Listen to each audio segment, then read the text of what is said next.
Bahujan Samaj party जिंदाबाद। बाबा साहब doctor Bhimrao Ambedkar अमर रहे। बाबा साहब डॉक्टर भीमराव अम्बेडकर अमर रहे। भागवत श्री कांसी राम जी अमर रहे। भागवत श्री कांसी राम जी अमर रहे। रानी बहन कुमारी मायावती जी जिंदाबाद। रानी बहन कुमारी मायावती जी जिंदाबाद।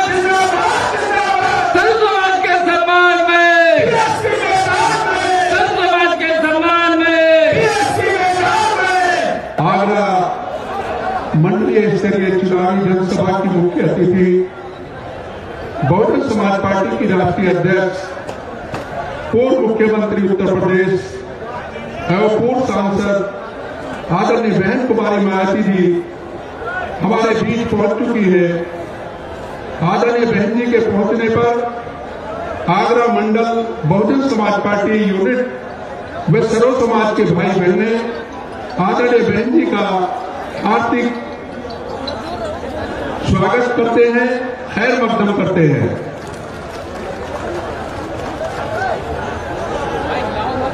और अब मैं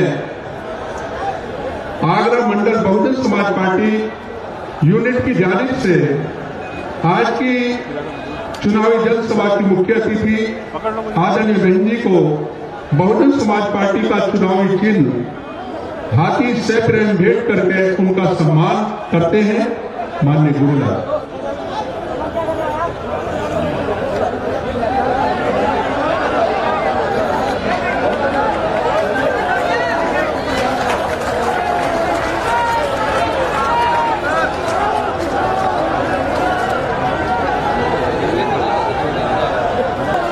अब मैं ज्यादा समय न लेते हुए अनुरोध करूंगा आज की चुनावी जनसभा की मुख्य अतिथि बहुजन समाज पार्टी की राष्ट्रीय अध्यक्ष, उत्तर प्रदेश की पूर्व मुख्यमंत्री, पूर्व सांसद, करोड़ों करोड़ों कमजोर मजलूम बेसहारा दिलों की आवाज आदरणीय बहन कुमारी मायावती जी से कि वो आए और जनसभा को संबोधित करें। आदरणीय बहन जी।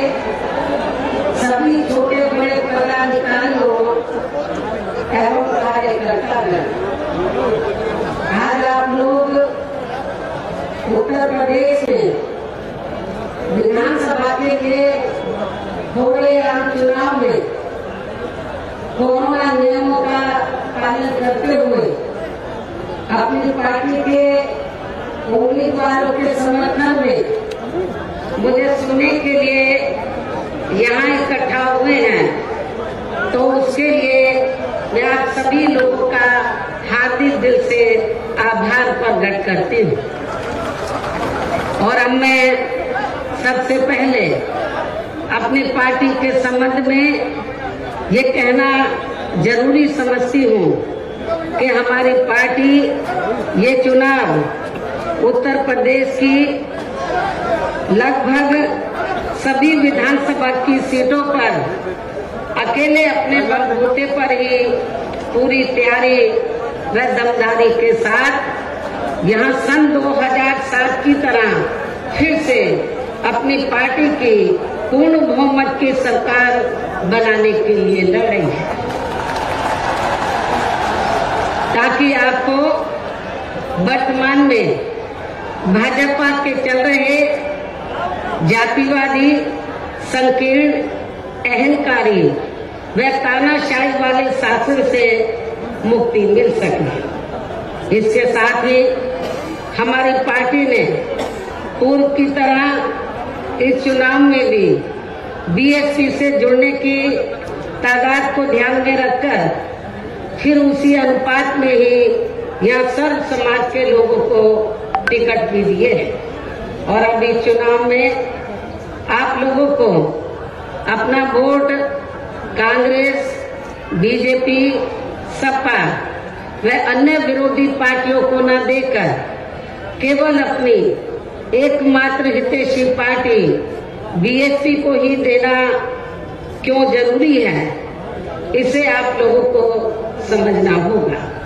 हालांकि इस संदर्भ में आप लोगों को ये मालूम है कि आजादी के बाद शुरू में काफी लंबे समय तक केंद्र व उत्तर प्रदेश सहित देश के अधिकांश राज्यों में भी कांग्रेस पार्टी की ही अकेले यहाँ सरकारें रही हैं, किंतु इनकी गलत नीतियों व गलत कार्य प्रणाली की वजह से ही अब ये पार्टी केंद्र के साथ साथ बहुत पहले ही उत्तर प्रदेश की सत्ता से भी बाहर हो गई है। इसके साथ ही ये पार्टी जबरदस्त जातिवादी होने के कारण शुरू से ही हर मामले में यहाँ दलित, आदिवासी व अन्य पिछड़ा वर्ग विरोधी पार्टी भी रही है और अभी भी है, जिस कारण केंद्र में रही इस कांग्रेस पार्टी की सरकार ने इन वर्गों के मसीहा व भारतीय संविधान के मूल निर्माता परम पूज्य बाबा साहब डॉक्टर भीमराव अम्बेडकर को भारत रत्न की उपाधि से भी सम्मानित नहीं किया था, जिसके लिए वो हर प्रकार से पात्र भी थे। इतना ही नहीं बल्कि इनकी मूवमेंट को आगे बढ़ाने के लिए अपनी पूरी जिंदगी समर्पित करने वाले मान्यवर श्री कांशीराम जी के देहांत होने पर भी केंद्र में उस समय इसी कांग्रेस पार्टी की रही सरकार ने उनके सम्मान में एक दिन के लिए भी राष्ट्रीय शोक घोषित नहीं किया था, तथा न ही इस पार्टी की रही सरकार ने पिछड़े वर्ग की आरक्षण संबंधी मंडल कमीशन की रिपोर्ट को भी लागू किया था, जिसे फिर बीएसपी ने अपने कड़े संघर्ष व अथक प्रयासों से केंद्र में रही श्री बीपी सिंह की सरकार से ही लागू करवाया था। साथ ही इसी सरकार में ही बाबा साहब डॉक्टर भीमराव अम्बेडकर को भी भारत रत्न की उपाधि से सम्मानित किया गया था, जो इनके अपार अनुयायियों की बरसों से ये दिली चाहत भी थी। लेकिन अब केंद्र व अधिकांश राज्यों की भी सत्ता से बाहर होने के बाद यही कांग्रेस पार्टी खासकर दलितों, आदिवासियों व अन्य पिछड़े वर्गों के वोटों की खातिर आए दिन किस्म किस्म की नाटकबाजी करती रहती है, जबकि इन वर्गों के मामले में इस पार्टी की सच्चाई तो ये है कि कांग्रेस पार्टी जब सत्ता में होती है और इनके अच्छे दिन होते हैं तो तब इस पार्टी को इन वर्गों का विकास व उत्थान आदि याद नहीं आता है, तथा न ही इनको महिलाओं की भी भागीदारी याद आती है। इतना ही नहीं बल्कि इस पार्टी के बाद खासकर यहाँ सपा व बीजेपी आदि की बनी सरकार में भी यूपी की जनता हर मामले में व हर स्तर पर काफी ज्यादा दुखी रही है।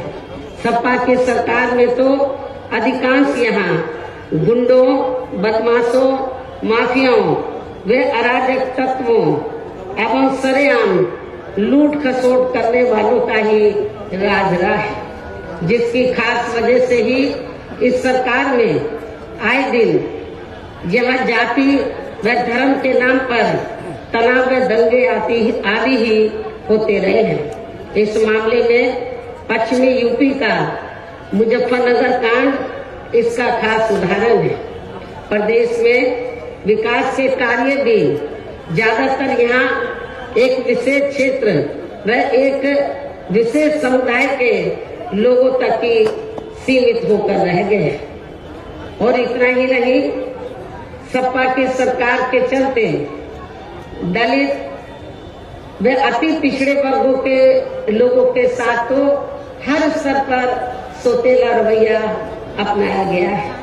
आप लोगों को ये मालूम है कि जब सपा पावर में आई तो सपा सरकार ने एक काम ये किया सबसे पहले सत्ता में आते ही कि हमारी पार्टी की सरकार ने जो दलित और अन्य पिछड़े वर्ग में समय समय पर संत गुरु और महापुरुष हुए तो उनको आदर सम्मान देने के मकसद से, उद्देश्य से हमारी पार्टी की सरकार ने जिन नए जिलों के नाम इनके नाम से रखे, नई योजनाओं के नाम इनके नाम से रखे, तो उनको बदल दिया। और इतना ही नहीं, मैं सरकारी कर्मचारियों को भी ये बताना चाहती हूँ कि जब पदोन्नति में आरक्षण को लेकर तो पार्लियामेंट में बिल आया तो यही समाजवादी पार्टी थी जिसने इस बिल को फाड़ दिया था और इस बिल को पास नहीं होने दिया, ताकि जो दलित वर्ग के लोग हैं उनको पदोन्नति में आरक्षण की सुविधा न मिल सके। ये समाजवादी पार्टी का कैरेक्टर है, चाल चरित्र है।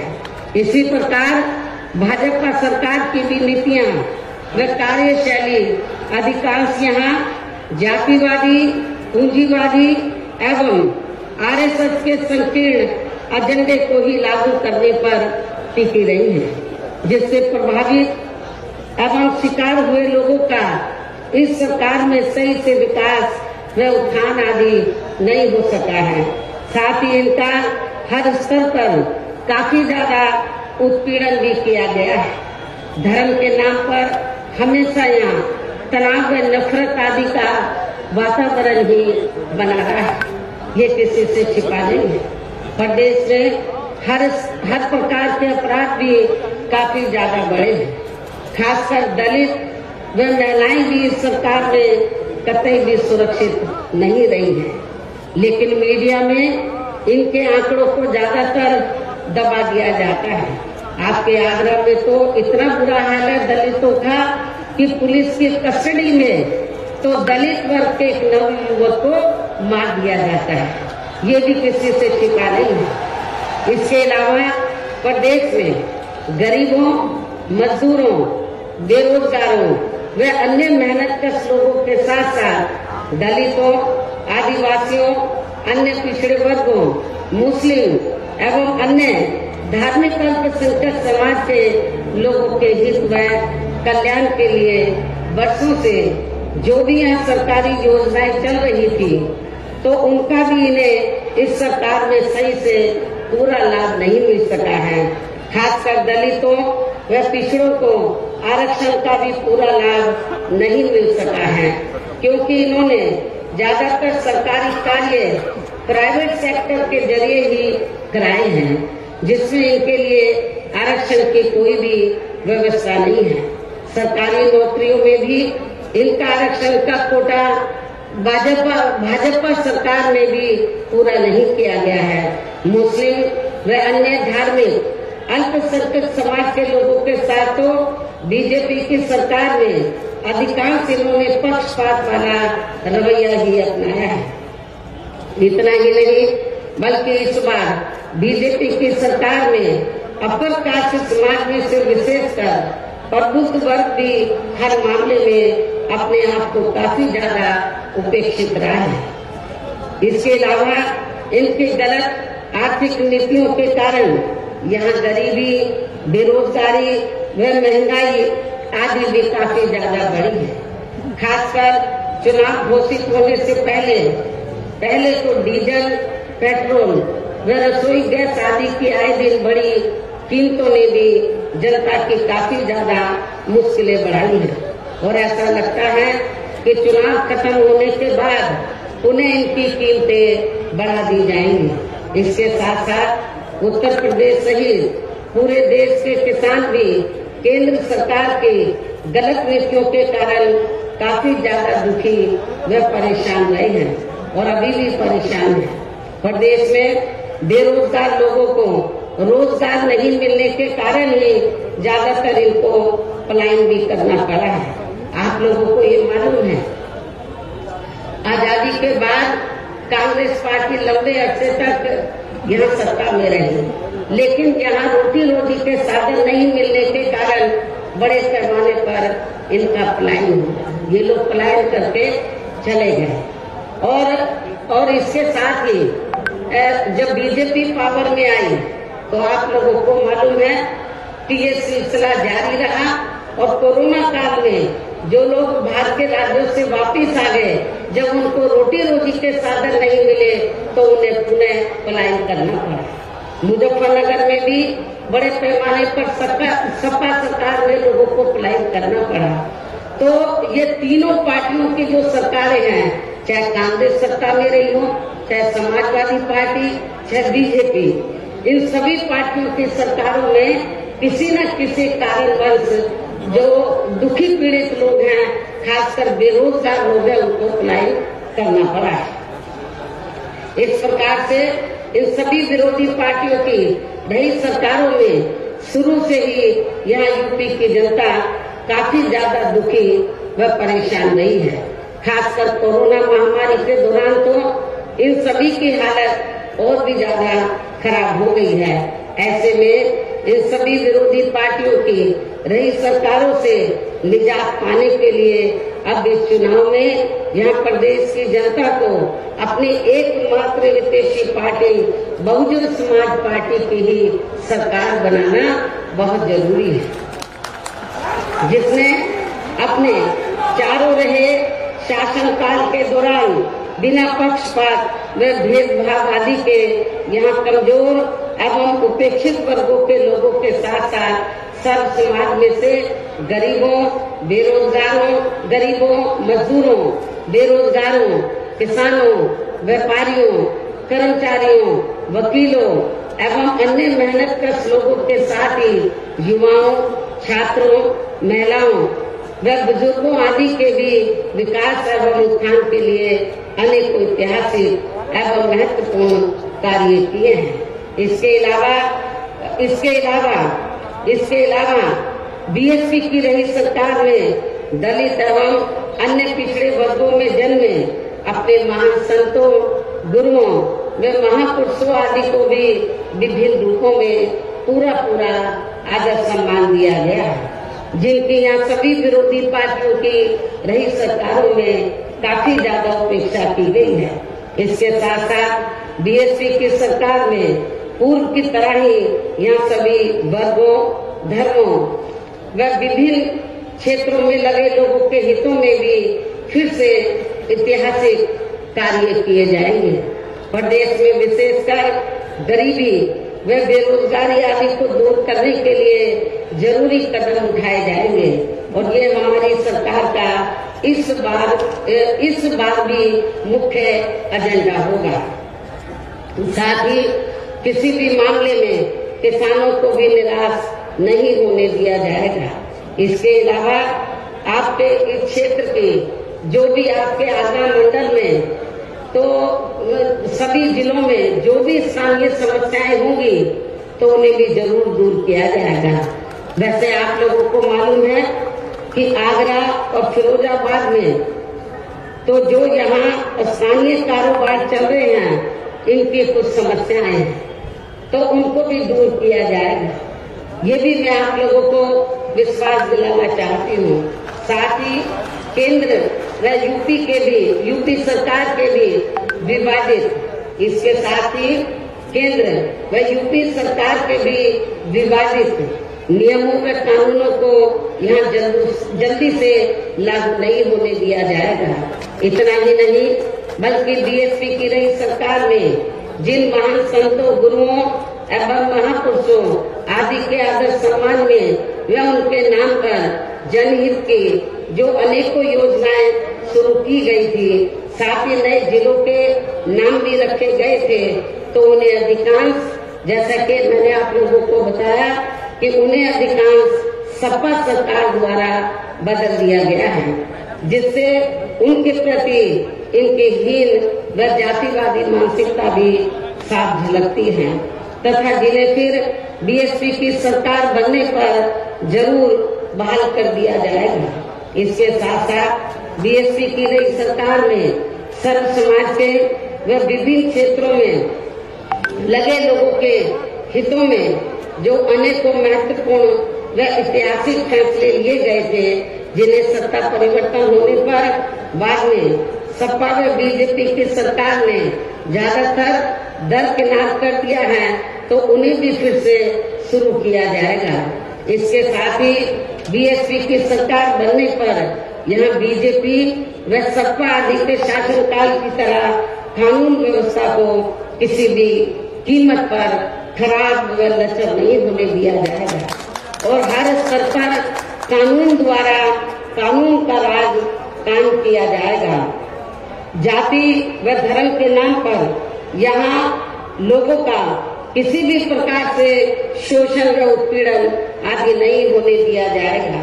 खासकर कानून व्यवस्था को बेहतरीन बनाने के लिए विशेष अभियान के तहत व दलगत राजनीति से ऊपर उठकर यहाँ गुंडों, बदमाशों, माफियाओं व अन्य आपराधिक एवं अराजक तत्वों को भी जेल के सलाखों में ही भेजा जाएगा। जहां मेरी सरकार में इनकी जेल के बाहर नहीं बल्कि जेल के अंदर ही सही जगह होती है। इतना ही नहीं बल्कि जाति, धर्म व राजनीतिक द्वेष की भावना के तहत जिन लोगों को खासकर धरना प्रदर्शन आदि के नाम पर जबरदस्ती गलत धाराओं में फंसाकर उन पर अनेकों केस चलाए हुए हैं वर्तमान भाजपा सरकार में, तो उन मामलों की भी सही से जांच करा के उनके केस भी खत्म किए जाएंगे। अर्थात वर्तमान भाजपा सरकार में प्रदेश की जेलें जो अधिकांश ऐसे लोगों से भर दी गई हैं, तो उन्हें खाली करा के केवल यहाँ आपराधिक तत्वों को ही रखा जाएगा। इसके अलावा प्रदेश में खासकर शिक्षा के क्षेत्र में व अन्य विभागों के भी कर्मचारी जो आए दिन अपनी मांगों को लेकर धरना प्रदर्शन एवं हड़ताल आदि करते रहते हैं, तो उन सभी मामलों को निपटाने के लिए एक आयोग का गठन किया जाएगा और उनकी सही मांगों को मान लिया जाएगा। इसके साथ ही यहाँ मैं ये भी कहना चाहती हूँ कि कुछ महीने पहले मैंने दिनांक 7 सितंबर को प्रबुद्ध वर्ग की सुरक्षा, सम्मान व तरक्की आदि को लेकर किए गए सम्मेलन में तथा इसके बाद दिनांक 9 अक्टूबर को मान्यवर श्री कांशीराम जी की पुण्यतिथि के मौके पर भी मैंने सर्वजन हिताय व सर्वजन सुखाय को लेकर जो भी कार्य करने के लिए कहा है, तो उन पर भी जरूर अमल किया जाएगा।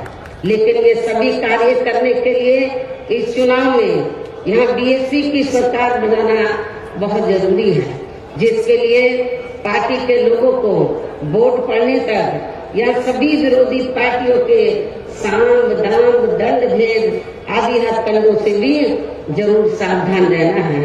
और इस मामले में विरोधी पार्टियां चुनाव होने से कुछ समय पहले या चुनाव के दौरान भी खासकर अपने अपने पक्ष में हवा बनाने के लिए मीडिया व ओपिनियन पोल एवं सर्वे आदि का जो बड़े पैमाने पर गलत इस्तेमाल करती हैं, तो उससे आप लोगों को बिल्कुल भी गुमराह नहीं होना है। ये बात मैं आपको बार बार कहती रही हूँ और आज फिर दोहराना चाहती हूँ। इतना ही नहीं बल्कि इस बार कुछ जातिवादी मीडिया ने इस चुनाव में हमारी पार्टी के लोगों का मनोबल गिराने में भी ये कहकर कोई कसर नहीं छोड़ी है कि इनके नेता कहीं नजर नहीं आ रही है। ये आए दिन मीडिया में इसको न्यूज को फ्लैश करते रहे, जबकि इस मामले में हकीकत तो ये है कि देश में शुरू में फैले कोरोना का प्रकोप थोड़ा कम होते ही मैं दिल्ली से लखनऊ आ गई थी और पिछले लगभग 1 साल से मैं लखनऊ में ही रहकर अपनी पार्टी को मजबूत बनाने के कार्य में लग गई थी। इसके साथ ही इस कार्य में यहाँ ज्यादा ध्यान देने की वजह से मैंने पिछले 1 वर्ष से बाकी राज्यों का भी कार्य लखनऊ से ही देखा है। और 1 वर्ष में केवल मैं 2 दिन के लिए दिल्ली गई थी। 1 वर्ष में केवल मैं 2 दिन के लिए दिल्ली गई थी जब मेरी मदर की मृत्यु हो गई थी। और इस 1 वर्ष के दौरान मैंने यहाँ पार्टी को फिर से पोलिंग बूथ स्तर तक कैडर के आधार पर यहाँ सही से खड़ा किया है। आप लोगों को मालूम है कि पहले जो कमेटियां बनी थी तो ज्यादातर फर्जी थी। केवल हमारे लोग बता देते थे, नीचे के स्तर के पदाधिकारियों को खुद जाकर कमेटी नहीं बनाते थे। इस बार मैंने सख्त निर्देश दिए कि कमेटी सही होनी चाहिए और जो बड़े बड़े पदाधिकारी हैं वो भी जाकर कमेटी बनाएंगे, ये भी मैंने कहा। तो इस एक कहने का तात्पर्य यह है कि इस 1 वर्ष के दौरान मैंने यहाँ पार्टी को फिर से पोलिंग बूथ स्तर पर कैडर के आधार पर यहाँ सही से खड़ा किया तथा सब समाज के काफी नए लोगों को भी तैयार किया है।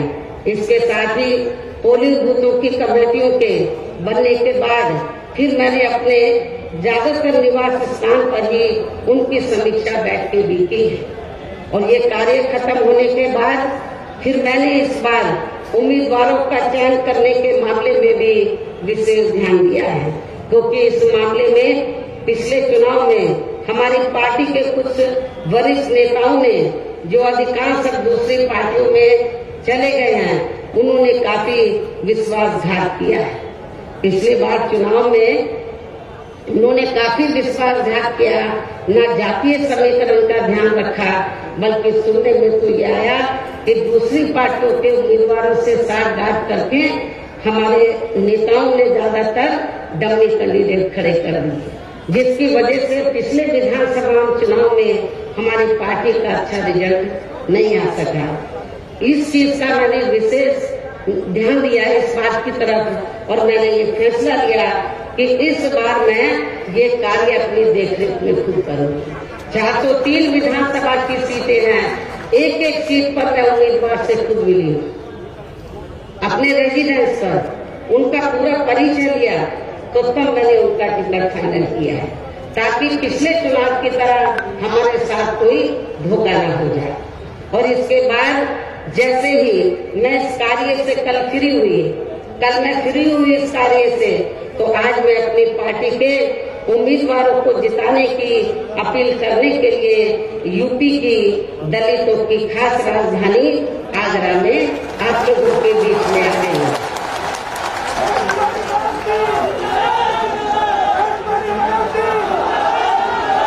लेकिन मुझे भी पूरे यूपी में अपने खासकर दलित वर्ग के लोगों पर ये नाज है कि वे मीडिया के दुष्प्रचार पर कि इनके नेता कहाँ हैं उससे कतई भी गुमराह नहीं हुए और अपने कार्य में पूरे जी जान से डटे रहे, जिसके कारण इस दौरान बाकी जातियों के लोग भी बीएसपी में बड़े पैमाने पर जुड़े हैं। जब वीकर सेक्शन के लोग, दलित वर्ग के लोग बड़े पैमाने पर कैडर के आधार पर जुड़े, जिसकी तरफ मैंने विशेष ध्यान दिया, तो फिर जो बाकी जातियां हैं वो भी बड़े पैमाने पर बीएसपी में जुड़ी है। और अब इस बार चुनाव में फिर से मैं मीडिया बंधुओं को ये बताना चाहती हूँ, जो ये गलत खबर दिखाते रहे कि बहन जी की तरह है, बहन जी इसी काम में लगी थी, इनको मैं बताना चाहती हूँ चुनाव की तैयारी में लगी हुई थी। और अब मैं मीडिया बंधुओं को ये बताना चाहती हूँ कि अब इस बार चुनाव में फिर से सन 2007 की तरह बीएसपी का चौंकाने वाला रिजल्ट आएगा। ये भी मैं मीडिया बंधुओं को बताना चाहती हूँ। आप लोगों को याद होगा कि जब सन 2007 में विधानसभा का आम चुनाव हुआ था, तो उस दौरान मीडिया इस बात के चुनाव की तरह बीएसपी को कहीं आंकता नहीं था। और बीएसपी के बारे में क्या बोलता था, इनका ओपिनियन पोल, सर्वे आदि क्या बोलता था कि बीएसपी तीसरे नंबर पर रहेगी। जब रिजल्ट आया तो बीएसपी नंबर 1 पर आई और एब्सोल्यूट मेजॉरिटी की सरकार बनी। और मुझे तो लग रहा है ऐसा इस बार भी होने वाला है। मीडिया का ओपिनियन पोल, सर्वे आदि धरा का धरा रह जाए।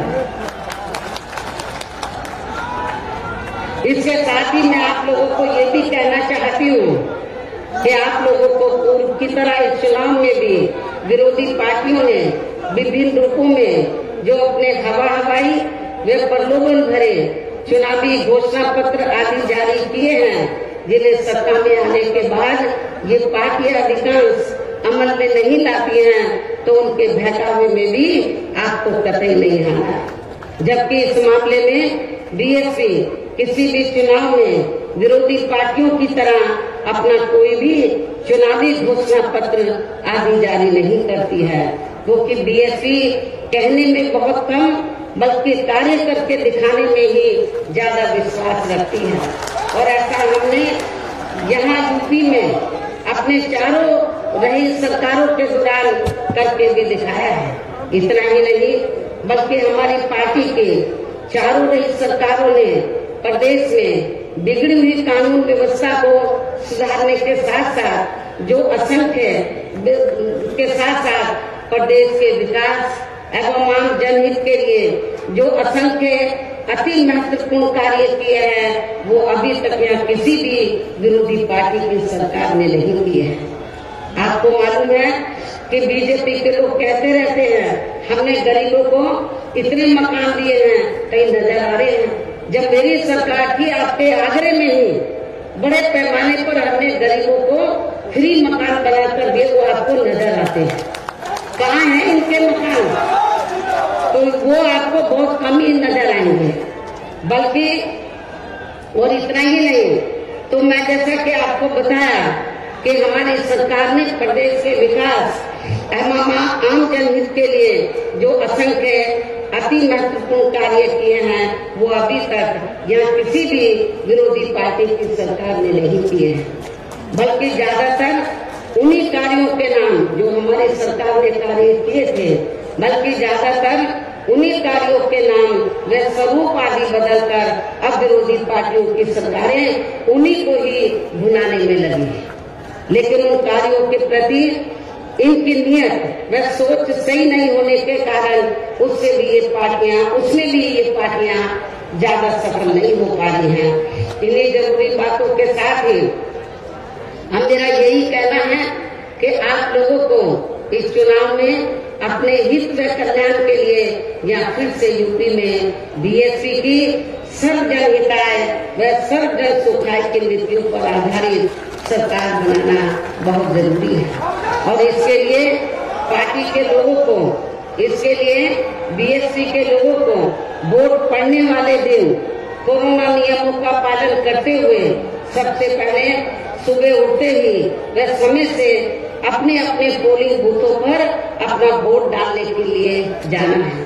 वोट वाले दिन याद रखो, बहुजन समाज पार्टी के लोगों जो बीमार हैं, बुजुर्ग हैं, उनको छोड़कर जो बाकी लोगों को उस दिन आप लोगों को उपवास रखना है। कब तक? जब तक आप लोग अपने अपने पोलिंग बूथों पर वोट डालकर अपने घरों में वापस नहीं आ जाते।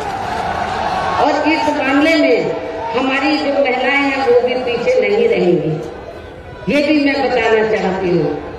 तो सुबह उठते ही सबसे पहले अपने अपने पोलिंग बूथों पर आप लोगों को वोट डालने के लिए जरूर जाना है। इसके साथ ही आपका वोट अन्य कोई व्यक्ति डाल न सके, इसका भी आप लोगों को खुद ही ध्यान रखना है। इसके साथ साथ अपनी पार्टी का कोई भी वोट पड़ने से ना रह जाए, तो उसका भी पार्टी की हर पोलिंग बूथ की कमेटी को विशेष ध्यान रखना है। और अब अंत में मेरी बीएसपी के लोगों से यही अपील है कि पार्टी ने यह आपके क्षेत्र में, आपके आगरा मंडल में जिन भी विधानसभा की सीटों पर अपने उम्मीदवारों को चुनाव के मैदान में उतारा है, जो यहाँ आपके बीच में मौजूद भी है। हमारे आगरा मंडल के जो प्रत्याशी हैं, तो जहाँ जहाँ से भी वो चुनाव लड़े हैं, तो जिनको हमने चुनाव के मैदान में उतारा है, ये आपके सामने जो स्टेज बना है, आपके बीच में यहाँ खड़े हुए हैं और आप लोगों से वोट की अपील कर रहे हैं। और बीएसपी के जो ये उम्मीदवार हैं तो इनको जिताने के लिए आप लोगों से अपील कर रहे हैं। जो यहाँ आपके बीच में मौजूद हैं तो उन्हें आप लोगों को वोट वाले दिन अपनी पार्टी के हाथी चुनाव चिन्ह के सामने वाले बटन को दबा के जरूर जिताना है। बीएसपी का चुनाव चिन्ह क्या? हाथी। और आपकी आबादी हाथी की तरह विशाल है। आप लोगों को अपनी विशाल आबादी को ध्यान में रखकर आपका वोट बहुत ज्यादा है। आप लोगों को हाथी चुनाव चिन्ह के सामने वाले बटन को दबाकर इनको जरूर कामयाब बनाना है। अपनी पार्टी के लोगों को, जो जिम्मेवार लोग हैं, उनको ये बताना है इस क्षेत्र, इस मंडल के लोगों को कि बीएसपी ने अपनी सरकार के दौरान जो कार्य किए हैं, मेरे ख्याल आजादी के बाद किसी भी पार्टी की सरकार ने उतने कार्य नहीं किए हैं। चाहे डेवलपमेंट का मामला है, चाहे लॉ एंड ऑर्डर का मामला है।